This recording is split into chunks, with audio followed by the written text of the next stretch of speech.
আসসালামু আলাইকুম। এখন দেখবেন সংবাদ শিরোনাম। এভারকেয়ারে চিকিৎসাধীন হাদির অবস্থা অত্যন্ত আশঙ্কাজনক। সন্দেহভাজন ফয়সাল করিম অস্ত্র মামলায় গ্রেফতারের পর বেরিয়েছিল অল্প সময়ে। প্রধান উপদেষ্টার সঙ্গে বৈঠকে ফ্যাসিবাদ বিরোধী ঐক্যের ব্যাপারে একমত বিএনপি, জামায়াত, এনসিপি।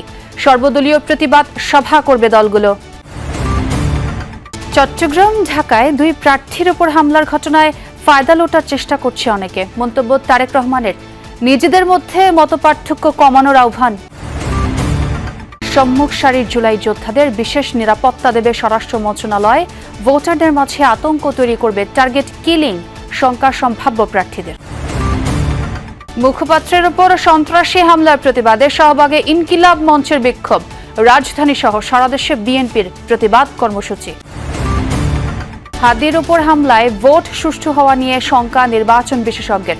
বড় কোনো প্রভাব ফেলবে না বললেন কমিশনার মাসুদ। আসসালামু আলাইকুম।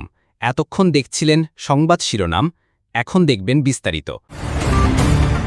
ওসমান হাদির মস্তিষ্ক মারাত্মকভাবে ক্ষতিগ্রস্ত। অস্ত্রোপচার শেষে তাকে কনজারভেটিভ ম্যানেজমেন্টে রাখা হয়েছে। প্রয়োজন অনুযায়ী সাপোর্ট দেওয়া হবে বলে জানিয়েছে এভারকেয়ারের 13 সদস্যের মেডিকেল বোর্ড। এক বিবৃতিতে বোর্ড জানায়, হাদির ফুসফুসে আঘাত আছে। এখন তিনি ভেন্টিলেটর সাপোর্টে আছেন। অবস্থা অত্যন্ত আশঙ্কাজনক। শনিবার হাদির খোঁজ নিতে যাওয়া রাজনৈতিক নেতারা দেশবাসীর কাছে তার জন্য দোয়াও চেয়েছেন। মাথায় গুলিবিদ্ধ ওসমান হাদি প্রথম দফা অস্ত্রোপচারের পর জীবন মৃত্যুর সন্ধিক্ষণে এভারকেয়ার হাসপাতালে নিবিড় পর্যবেক্ষণে চিকিৎসায় 13 জন বিশেষজ্ঞের সমন্বয়ে মেডিকেল বোর্ড গঠন করা হয়েছে। এক বিবৃতিতে জানানো হয়েছে, মস্তিষ্ক সহ নানা জটিলতায় অত্যন্ত সংকটাপন্ন ওসমান হাদি। পরিবারকে জানানো হয়, হাদির ফুসফুসেও আঘাত আছে। এই মুহূর্তে তাকে ভেন্টিলেটর সাপোর্টে রাখা হয়েছে। শনিবার সকাল থেকেই এভারকেয়ারে আসতে থাকেন রাজনৈতিক দলের নেতারা। গণমাধ্যমে তারা দাবি করেন, নির্বাচন সামনে রেখে 50 জন প্রার্থীকে টার্গেট করেছে পতিত আওয়ামী লীগ। এর প্রথম শিকার ওসমান হাদি। এই ব্যর্থতার দায় স্বরাষ্ট্র উপদেষ্টাকে নিতে হবে বলেও জানান তারা। নির্বাচনকে কেন্দ্র করে 50 জন প্রার্থীকে টার্গেট করেছে আওয়ামী দুর্বৃত্তরা এবং নির্বাচন বানচাল করার জন্য তারা এই ধরনের টার্গেট হাতে নিয়েছে। ইনকিলাব মঞ্চের মুখপাত্র হাদির উপর গুলি বর্ষণকারী একজনকে শনাক্ত করেছে পুলিশ। ওই ব্যক্তির ছবিও প্রকাশ করেছে ঢাকা মেট্রোপলিটন পুলিশ। সন্দেহভাজন ব্যক্তি ফয়সাল করিম নিষিদ্ধ ঢাকা মহানগর উত্তর ছাত্রলীগের সাবেক সহসভাপতি। গেল বছর ব্যাংক লুটের মামলায় অস্ত্রসহ গ্রেফতারের পর অল্প সময়ই জামিনে বেরিয়ে আসেন এই ফয়সাল। গণমাধ্যমে প্রকাশ হওয়া বিভিন্ন ছবি ও নানা কার্যক্রমে দেখা যায়, কদিন ধরেই ওসমান হাদির বিভিন্ন সভা ও গণসংযোগে সক্রিয় ছিল এই প্রধান সন্দেহভাজন। তবে মোটরসাইকেলে আরেকজনের বিষয়ে এখনো কোনো তথ্য দিতে পারেনি আইনশৃঙ্খলা বাহিনী। মাত্র 4 দিন আগের ঘটনা। রাজধানীর বাংলা মোটরে ইনকিলাব সেন্টারে নেতাকর্মীদের নিয়ে নির্বাচনী কার্যক্রম বিষয়ে সভা করেন ওসমান হাদি। সেখানে হাদির ঠিক ডান পাশেই বসা ছিলেন সন্দেহভাজন ফয়সাল করিম দাউদ। এর 3 দিন পর শুক্রবার হামলা হয় হাদির উপর। খুব কাছ থেকে গুলি করা হয় তাকে। তার আগে মতিঝিল এলাকায় গণসংযোগে হাদির পাশেই দেখা যায় ওই ব্যক্তিকে। ওসমান হাদির উপর হামলার ঘটনায় সম্মিলিতভাবে প্রতিবাদ সভা করার সিদ্ধান্ত নিয়েছে বিএনপি, জামায়াত ইসলামী ও জাতীয় নাগরিক পার্টি এনসিপি। প্রধান উপদেষ্টা ডক্টর মোহাম্মদ ইউনূসের সাথে বৈঠকে এই সিদ্ধান্ত হয়। আগামী 2-1 দিনের মধ্যে এই সভা অনুষ্ঠিত হবে। বিএনপির স্থায়ী কমিটির সদস্য সালাউদ্দিন আহমদ জানান, রাজনৈতিক বিতর্ক যতই থাকুক, দেশের স্বার্থে ফ্যাসিবাদ বিরোধী আন্দোলনে সবাই ঐক্যবদ্ধ। এদিকে এনসিপির আহ্বায়ক নাহিদের দাবি, দেশকে অস্থিতিশীল করতে আওয়ামী লীগকে সহায়তা করছে ভারত। বৈঠকে প্রধান উপদেষ্টা রাজনৈতিক দলগুলোকে ঐক্যবদ্ধ থাকার আহ্বানও জানান। রাষ্ট্রীয় অতিথি ভবন যমুনায় প্রধান উপদেষ্টার সাথে সাক্ষাৎ করে বিএনপি, জামায়াত ইসলামী ও এনসিপির প্রতিনিধি দল। বৈঠকে প্রধান উপদেষ্টা বলেন, ওসমান হাদির উপর হামলা পূর্ব পরিকল্পিত। তাদের উদ্দেশ্য নির্বাচন বানচালের। ষড়যন্ত্রকারীরা তাদের নেটওয়ার্ক বিস্তৃত করেছে। প্রশিক্ষিত শুটার নিয়ে মাঠে নেমেছে।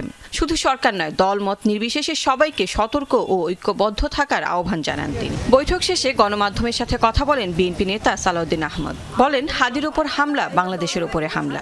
সামনে নির্বাচন, বিভিন্ন রকমের রাজনৈতিক বিতর্ক হবে, কিন্তু আমরা ওই পর্যায়ে বিতর্ক করব না যাতে করে আমাদের ঐক্য বিনষ্ট হয়। পতিত ফ্যাসিবাদকে অবশ্যই আমরা এই বার্তা দিতে চাই, এই জাতীয় কোনো ধরনের হামলা করে বাংলাদেশের গণতান্ত্রিক উত্তরণকে বাধাগ্রস্ত করতে পারবে না, প্রতিহত করতে পারবে না। এদিকে ওসমান হাদির উপর হামলার পেছনের উদ্দেশ্য কি তা খুঁজে বের করার পরামর্শ দিয়েছেন বিএনপি ভারপ্রাপ্ত চেয়ারম্যান তারেক রহমান।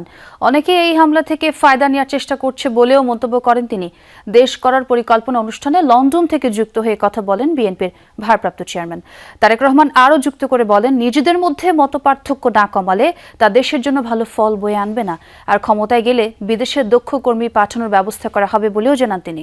রাজধানীর খামারবাড়িতে বিএনপির দেশ গড়ার পরিকল্পনা অনুষ্ঠান, এতে প্রধান অতিথি হিসেবে লন্ডন থেকে ভার্চুয়ালি যুক্ত হন দলের ভারপ্রাপ্ত চেয়ারম্যান তারেক রহমান। অনুষ্ঠানে বিএনপির নানা পরিকল্পনা তুলে ধরেন তারেক রহমান। জানান, ক্ষমতায় গেলে দক্ষ জনশক্তি রপ্তানি বাড়ানো হবে, এজন্য শ্রমিক পাঠানোর আগে তাদেরকে দক্ষ করে গড়ে তোলা হবে। এছাড়া কৃষি কার্ড, ফ্যামিলি কার্ড এবং সবার জন্য স্বাস্থ্যসেবা নিশ্চিতের কথাও জানান তারেক রহমান।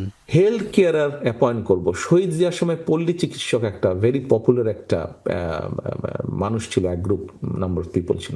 এরা গ্রামে ঘরে ঘরে ঘরে ঘরে প্রত্যেকটা মানুষের কাছে যাবে, প্রত্যেকটা মানুষের কাছে তারা গিয়ে মা বোনদের কাছে যাবে, তাদেরকে বলবে, ভাই এই জিনিস আপনি খেন না, তাহলে হার্টের প্রবলেম কম হবে, এই জিনিস খেন না ডায়াবেটিস কম হবে, এই জিনিস খেন না কিডনির প্রবলেম কম হবে।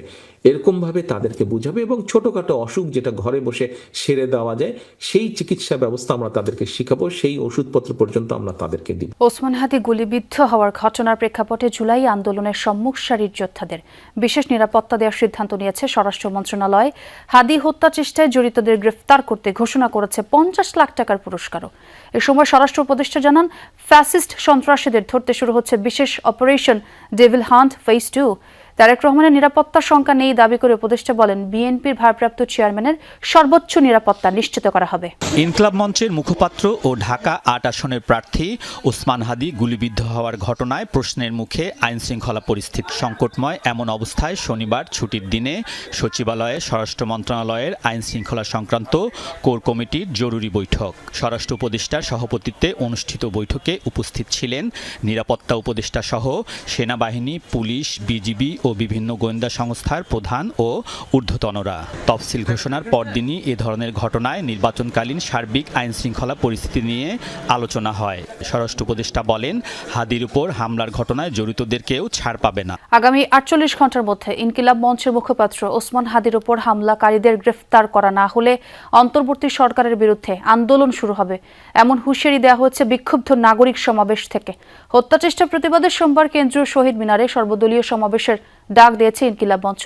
দুপুরে শাহবাগে ইনকিলাব মঞ্চের গণপ্রতিরোধ ও বিক্ষোভ সমাবেশ থেকে এসব ঘোষণা দেন বিভিন্ন রাজনৈতিক দলের নেতৃবৃন্দ ও বিশিষ্টজনেরা।